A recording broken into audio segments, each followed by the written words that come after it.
Vanzelfs is er ook Ilke Lok en hij is er met het wedstrijdverslag. En hij zal grif beginnen met die traditionele sleepstart hier in Grauw.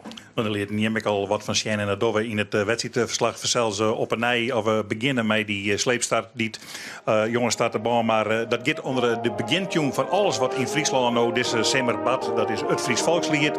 En daar komen de scootjes dan achterom. Het is een oude wijze van je even presenteren aan het publiek en de commissie met de witte petten vat erbij om als de grutvorsten van Grauw. Maar het is altijd een prachtig begin van het scootjesielen. En dit is dus uw centrale scootje. Het Huizenber scootje. Vroeger kocht er een Lodewijk-meter en er zit nou weer een Lodewijk-meter aan het helmhout. Voor het eerst dit hier de zoon van Hizzer-meter. En ze zullen besjen om van dat laatste plak uit te komen. Dat eeuwige laatste plak wat ze eigenlijk de laatste jaren altijd hebben met het Huizenber scootje. Dat wil ze nou wel even verhoren. Nou, en dan gaan we naar de startlijn. Dus maar we even naar de route. Start wie voor het redden hier achter elkaar wie weer op de Pikmar. Dan naar boven het eiland. Dan weer om. Tot de 10 naar Erenhoek. En dan weer om. Nou, en die start, ja, die wie kriebelig. Ja, want er stier weinig wien. Je hoort twerkers heen en weer. En dan komt de hele mannen daar bovenin. Zo van, nou, krek op tijd. Koen ze dan het vakje nog even loslaten. En eronder terug. Nou, en zo leidt de Hulle Griebers daar dan klaar op de start. Het lieke dat de onderste skip, Jourie, Jenne Woord, let er dan bij Grauw en Lemmer. Dat die de winnaar werden zoen. Net bovenin daar woert net. De hele mannenkoek in Hucht te houden. En daarachter wie het wrotten om Hucht te houden. En voorlopig redden ze dat net op. Nee, Jenne Woord, dat lieke de grote man te worden. Draait hier en dan zit Lemmer daarachter. En Jenne Woord vat op de tonnen dan. En dan lieke dat het alweer heel goed gaat voor de Jenne Woorders. Dat ze voortkomen kennen. Maar wat batter dan? Daar is niet een douwe visser. En die helpt van de start in één keer die tonnen. En hij wrot hem tussen de tonnen en het Jenne Woorders scootje in. En mij een liets opschitterke helder die tonnen. En dan is Douwe tevreden. En achter hem, ja, daar wordt wat ongeveer. De hele mannen zitten in de Lemmer on. En wat zien ze dan bovenin? Ja, daar zien ze dat die skippen alle jaar de bovenkant in één keer horen kon. Daar is Bolzert, daar is wat zijn. En dan wordt het een hele griebus bij de tonnen. Valt de wien eigenlijk helemaal voort. En weet net niet meer waar die wien wijkomt. En dan druwt alles in elkaar. En dan wordt het een hele vervelende midje. En zij gaat dat aan ingen triet weer terug. We jouwen er wat beelden van. Maar de skippers die zitten haar op te fretten. Tje, van de vierten liep het dat dan wel mooi. Hè? Dan zitten ze boven de bjemmen uit. En dan leidt het er al je mooi bij elkaar. Maar die skippers haar echt wrotten in elkaar. Want dan komt de wien van de ene kant. Dan komt de wien van de andere kant, loert het erin, loert het eruit. En ze druwen hult iets meer in elkaar. En misschien leidt dat dan wel aan de formule dat ze alweer heel dicht bij elkaar komen. Maar ik denk dat het volle meer aan de wien leidt. Waar dat aan te tanken is.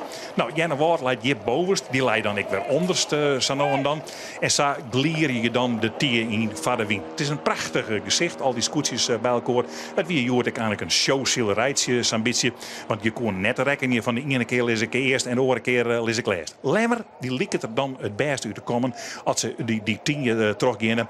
Maar je hebt wel, ze hadden zeilen al jaar over de andere kant. En dan maar het zeil in één keer weer oer, vak weer oer. En ja, dan het zeil weer oer. En ja, dan leidt misschien Jenne Woord wel weer onder. Kan die er dan onder langs komen.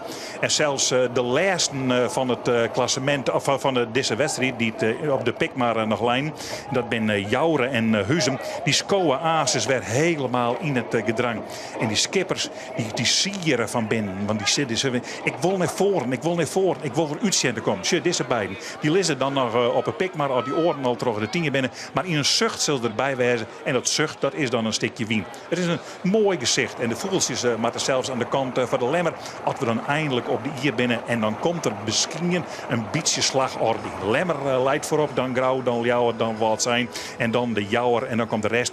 Er liggen nog wel eens wat onder. En die beziek je dan wat om heug te komen. Maar meer zit er ik net in. De lidskoeltje, het wordt wat aardiger. Ik denk, misschien wordt het nog wel een wedstrijd. Maar dat ze dan bij de tonnen binnen. Dan krijg je dit soort situaties weer. Dan druwen de skippen weer het Channelkoor. Hier de Zuidwesthoekers in Huizem. Nou, dan moet Lodewijk Meter maar zwaar dat er dat skip weer wat rjocht krijgt. Hij had geen rjocht van Tagong. Maar hij ken eigenlijk niks oors. En de Zuidwesthoeker vindt dat ik al je best. De Lemmer. Lemmer leidt nog altijd voor. Lemmer is mooi fotron, met grauwer achteraan. Maar als we bij de 10 komen, dan weten ze alweer, hier komt de bloedslag. Want we moeten die 10 terugkruisen. En dat is een vrij lietswetter. Lemmer voorop en daar zit Grauw er al een beetje achter. En die beide mannen komen de 10 wel terug. Maar deze mannen komen de 10 echt net terug. Ja, die kennen overal oorvaringjes. En we zullen je mee een beeldje aan van hoe het al je wie met drachten in een wal. En scootjes die het zilverkoor in. Het wie werkelijk een griebers in de 10.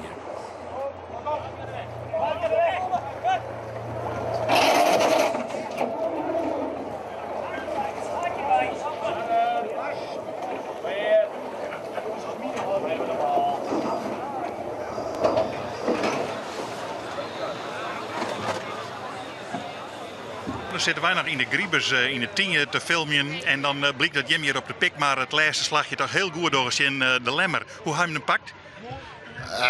Pakt. Wij hier een gelokje. Wij zielen achter aan en hier eigenlijk net z'n volle kans. Totdat opeens de win. Nou ja, dat heeft maar dit waar. Gewoon haast 90 graden naar Oost kwam. En wij hebben daarop draait. En wij kregen het krijgen in een minuutje eerder als Lemmer. En we ronden de sauer heen. Nou ja, dat is gelokt natuurlijk. Als Lemmer haast net op verdedigen. Maar het is wel leuk. Ja. Je hult het heen en weer in zijn wedstrijd. Je is de eerste, je is de laatste bij wijze van spreken op een pik. Maar op het eerste eindje, dat weer voor iedereen verschrikkelijk moeilijk.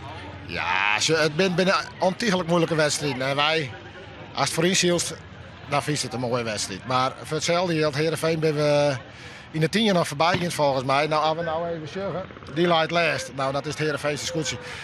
En dat kan hier zeker gebeuren kan. Dus het is leuk om het te winnen, maar het ben net de meest interessante wedstrijd. Ja, wel interessant, maar ik kan het leuker voorstellen. Zullen we het maar gewoon horen? Hij is gelogen. Ja, absoluut. Maar daarmee, het is wel een eerste plekje. En Skip Rintwel. Ja, Skip. Het vlaagje pakt het op onmiddellijk. Maar dit waren dat het hartstikke leuk. Oors daar is het toch niet. Hè. Als het niet rint, dan is bij elk vlaagje krijgt te letten. Hij rint lekker. Gefeliciteerd. Dank u wel. En na zo'n interview kan je dan nog even op het huis een scootje zien, want dat moet dan nog finishen. Al ben ze er net zo uitzoekend in willen, want ze willen het redje.